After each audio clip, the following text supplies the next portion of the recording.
बहुत बड़ा योगदान इस 13 महीने के आंदोलन में रहा। और खास करके जो खाप पंचायतें हमारी है, जो खाप व्यवस्था हमारी है, उनका बड़ा योगदान इस आंदोलन में रहा। बहुत लोगों ने उकसाने का काम भी करा खाप पंचायत के अध्यक्ष को, और उन्होंने कहा कि आप एसकेएम में शामिल हो जाओ, उसके निर्णय में शामिल हो। लेकिन मैं धन्यवाद देना चाहता हूं खाप पंचायतों को। उन्होंने कहा कि ना, हमारा काम खाप पंचायतों का काम है एसकेएम को, जो किसान पूरे देश से आ रहा है, उसको सपोर्ट करने का। हम उनके पीछे खड़े हुए हैं। जो भी फैसला करेगी वो एसकेएम करेगी, सरकार से जो बातचीत करेगी वो एसकेएम करेगी। और हमने भी ये कहा, सब लोगों ने कहा, क्योंकि हम भी खाप पंचायत से ताल्लुक रखते हैं। जब 28 तारीख के बाद की घटना हुई तो हमने कहा कि जब घटना कोई होगी, जो हमारे पंच है और वंश है हमारे वही रहेंगे। जो खाप पंचायत का निर्णय था, ना हमने पंच बदले बीच में और ना हमने मंच बदला। हमारा मंच भी सिंगूपुर रहा और हमारे पंच भी एसकेएम के जो 40 लीडर हमारे थे, वही हमारे 13 महीने के आंदोलन में उन्हीं से अगुवाई की, उन्हीं से एक बड़ी लड़ाई लड़ी और उन्हीं से बड़ी लड़ाइयों की जीत की तरफ हम गए। हमारे इस आंदोलन में जो बड़ा योगदान रहा, जो व्यवस्थाओं का, जो लंगर का जो योगदान रहा, जो गुरुद्वारा व्यवस्था थी, जो बापे थे उनके, अगर हमारे वहां पे गुरुद्वारों की व्यवस्था और बापे जिस तरह से लंगर प्रसाद चकाते थे, उन वे ना होते तो हो सकता था कि 13 महीने तक हम वो आंदोलन चला पाते। उनका बड़ा व्यवस्थित तरीके से, क्योंकि हर आदमी का उसमें अपना सहयोग था। अब अपने तरीके से सबने सहयोग करा। यहाँ के बहुत हरियाणा के बच्चे थे जिन्होंने गाड़ी ली और वे लस्सी और दूध ढोने का काम करते थे हर रोज। उन्होंने अपनी गाड़ियां तक तोड़ दी। वे लोग भी इसी उसके थे। लड़ाई लड़ने वाले लोग भी थे, जो हमारी माताएं बहनें गांवों में रहती थी और जब वो रोटियां पोती थी तो रोटी की थाप में उन पे आवाज आती थी कि दिल्ली में आंदोलन चल रहा, वहां पे भोजन और प्रसाद का बेचना है। तो सब लोगों का, क्योंकि ये आंदोलन वैचारिक क्रांति था, ये विचार से उत्पन्न आंदोलन था। इस आंदोलन में 3 पीढ़ियां एक साथ जुड़ी। इसमें क्योंकि ये फेसबुक का, ये ट्विटर का, ये मोबाइल का, उसका जमाना आ चुका था। बच्चों की पढ़ाई कोरोना काल में खत्म हो गई थी। बच्चे मोबाइल पे अपनी पढ़ाई कर रहे थे। तो छोटे छोटे बच्चे जो क्लास के थे वे पढ़ाई करते थे। यूट्यूबर के माध्यम से उन पर खबरें आती थी। पापा पे बड़ा फोन नहीं होता था, दादा पे, और बच्चे पे फोन होता था। तो दादा बच्चे को कहता था, पोते को, कि मुझे खबरें सुना आंदोलन की। तो फिर 2 पीढ़ी जुड़ी। इसलिए ये आंदोलन गांव गांव तक गया, सोशल मीडियम के माध्यम से गया, इलेक्ट्रॉनिक प्रिंट मीडिया के माध्यम से गया। और पूरे देश में जब एसकेएम कोई कॉल देता था, हम तो लोग यहाँ पर रहते थे, लेकिन झारखंड में, आदिवासी क्षेत्र में, कर्नाटक, तमिलनाडु, आंध्रा, वहां पे लोग ट्रैक्टर से इसमें आंदोलन में हिस्सा लेते थे। जो भी यहाँ से कॉल होती थी, ये नहीं होती थी, सब जगह इस आंदोलन की गूंज थी, इस आंदोलन की भागीदारी थी, इसकी आवाज सुनाई देती थी। और आपने देखा होगा कि जो अभी घटनाक्रम 2 दिन पहले कर्नाटक में हुआ, कल करीब 16 स्टेट में, जहां की अभी खबरें आई हैं, 16 स्टेट में लोगों ने अपने अधिकारियों को, वहां पे अपनी सरकारों को आप अपनी भाषा में ज्ञापन दिए। ये हुआ तो इसका मतलब आपका एसकेएम, आपका आंदोलन बहुत मजबूत है। खाप पंचायतें हमको इनकी व्यवस्था मजबूती के साथ में बनाकर रखनी पड़ेगी। जो हमारे शहीद लोग हुए हैं, ये पूरा रिकॉर्ड इकट्ठा अब हुआ है।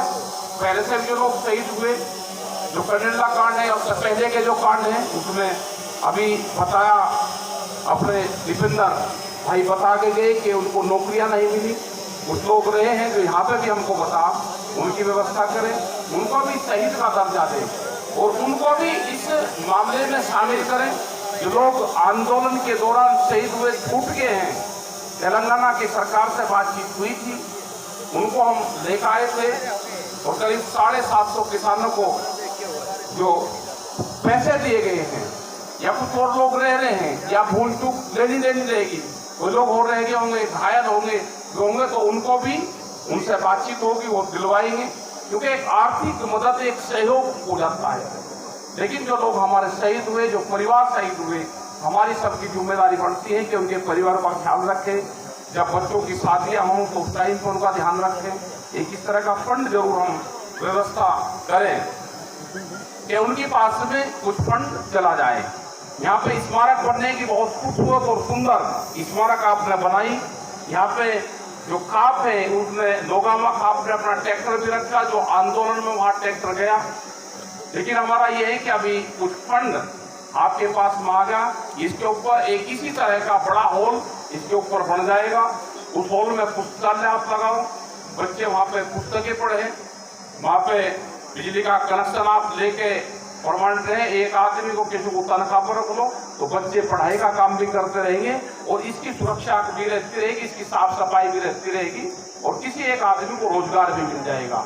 हो सकता है कि ये स्कूल है, इसी के माध्यम से किसी एक यहाँ पे इसको टच करवा देना कि स्कूल ही उसकी व्यवस्था देखेगा, तो एक जो क्लिनिक होगा वो यहाँ पे देखता रहेगा, आपको पैसे की भी जरूरत नहीं पड़ देगी। एक स्कूल का ही पार्ट वो बन जाएगा। एक पुस्तकालय वहाँ पे बन जाए या यहाँ नीचे जगह होगी तो यहाँ पे बन जाए, तो बच्चे वो अपना पुस्तकालय में अपना तो पढ़े, किताबें पढ़े, तो ये चीजें हो सकती हैं। और आपने अच्छा यहाँ पे प्रोग्राम करा। हरियाणा बहुत मजबूत आंदोलन में हिस्सेदारी रही, बहुत मजबूती से हरियाणा के लोग आंदोलन लड़ते हैं। यहाँ पे युवाओं को ज्यादा इसलिए वो नहीं करते कि युवाओं को तो अगर छोड़ देंगे तो ये तो बहुत ही स्पीड से चलने वाले लोग हैं। हरियाणा के लोगों को शांत करके रखना पड़ता है। हमको पता है कि 13 महीने हरियाणा के लोगों को कैसे हमने शांत रखा। बिल्कुल अगर इनको जरा सा सहारा दे दे ये तो ज्यादा काम कर देंगे। लेकिन हरियाणा के लोग हमको कहते थे कि जी आपने हमारा नाश कर दिया, आप कुछ नहीं करने दे रहे, हम तो 6 दिन में इधर से इधर कर देते हैं। बिल्कुल कर देते हैं। हरियाणा 5-6 दिन से ज्यादा आंदोलन चलाने में सामर्थ्य है ही नहीं, वो तो 4-5 दिन में तोड़ फोड़ करके इधर से उधर निकलता है। लेकिन हरियाणा के लोगों ने शांतिपूर्ण आंदोलन करना सीखा। और हमने दूसरी चीजें ये भी बताई, हरियाणा बहुत पैसा खर्च करता है, चंदा इकट्ठा करता है। हमने कहा कि गांव का धन गांव में रहेगा, किसी भी बाहरी आदमी को आप चंदा ना दो। आपका गांव मजबूत रहेगा तो ये संगठन मजबूत रहेगा। कमेटी बना के 3 आदमी के नाम पे बैंक में अकाउंट खुलवाओ, उसमें गल्ले से चंदे से वहां पे पैसा इकट्ठा करो। जहां जब जरूरत होगी आप अपने गांव का धन अपने आप खर्च करो। बाहरी आदमी आएंगे, बहुत लोग आए, हम नाम नहीं लेना चाहते, यहाँ पे चंदा इकट्ठा करके ले गए और पूर्ण रूप से आज भी हमारे लोग जेलों में बंद हैं। तो अपनी व्यवस्था शांतिपूर्ण तरीके से, आंदोलन शांति से होता है।